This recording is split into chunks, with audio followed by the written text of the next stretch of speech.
Hey, this is Tim. I'm Oscar. We're from Holy Holy, and you're watching the AU Review. Cool. Awesome. All right.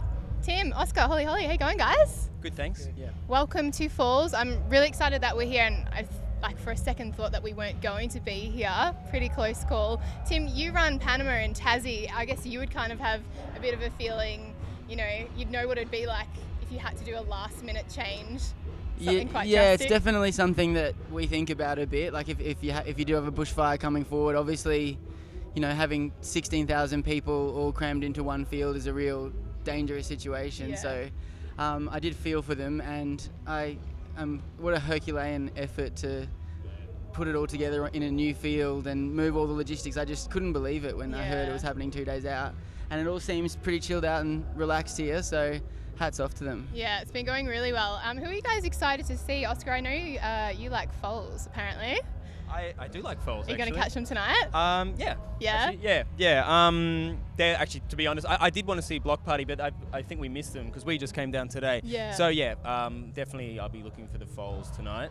Yeah, that'd be great. Yeah, they're going to be awesome. It's been a big year for you guys, playing a lot of shows. I saw you in at Big Sound in September. I got to say, your drummer Ryan is the biggest machine. I could not take my eyes off him the entire set. He was amazing. You guys are amazing too, but he killed it. How long's he been with you guys? Since the start, or what's the story there? Yeah, I mean, so he sort of came on board originally just sort of in the studio, because our producer had worked with him in previous bands and just said that he was the best drummer around, and if we could get him, we should try. Yeah. So he was involved really early in the first kind of couple of times we were in the studio.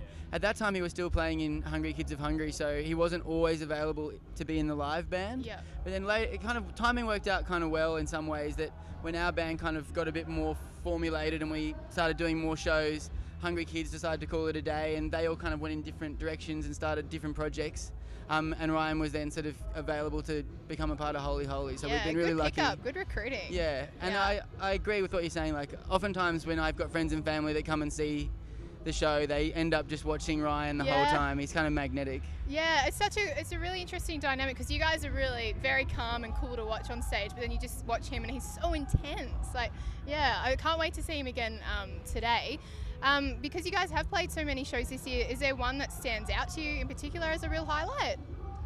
Yeah, I mean, we did some great. We went to Europe twice this year, and had some amazing shows over there. So there's a couple over there that are memorable. We played in Barcelona for Primavera Festival. It's my favourite city. Oh yeah, in May, right? In May. Yeah, that's insane. And then we had a really wonderful show in Amsterdam just about a month ago. We played this venue called Paradiso, which was really beautiful, and Kurt Weill was a part of that festival, and a few other cool bands. And then our London show was really good. Our Australian album tour was really special. Yeah. So yeah, there's been lots of good shows. Yeah, we'll talk about the album as well. I mean, it's such an effort to get a record out these days, but to get the response you guys have had, it's recently topped a lot of lists as one of the best Australian albums to come out. Good company like Gang of Youths, Tame Impala. So it's not a bad effort. Have you guys made of it all? Yeah, like you said, just getting an album out is like a huge task, and so I've been saying that alone, I was really happy to get to that stage, because at numerous points along the way that we've been writing and recording this album, we could have stopped and said, this is the album, no, this is the album, no, this is the album. And so because the way that recording processes work these days, you can just keep going and write new songs and release another single and so on. Yeah. But to stop and say, no, this is the album, and I know Tim put a lot of time into actually structuring it as well in terms of how it flows as a complete work. And so that is just having that and getting it on vinyl. We've got a bunch of copies made on vinyl as well, and seeing that and holding that in the hand, that is almost like the best part of it. And then when it gets actually released to humans in the world, then seeing how that goes it's frightening, but it's been really great. And yeah, for sure. Really looking towards 2016 next year, you're touring alongside Vance Joy. Are you keen to get back into the studio and smash out the second one, or you kind of just want to ride this wave now? I mean, personally, I'm always keen to just keep writing and recording more songs. Yeah.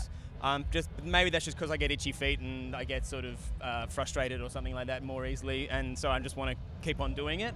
But I think that we want to be recording some music in 2016. I don't know if it'll be the full second album, but yeah, at least getting a song out in the second half of 2016. Awesome, cool. Well, can't wait to hear it. Thanks so much for your time and enjoy your set this afternoon. Thank you.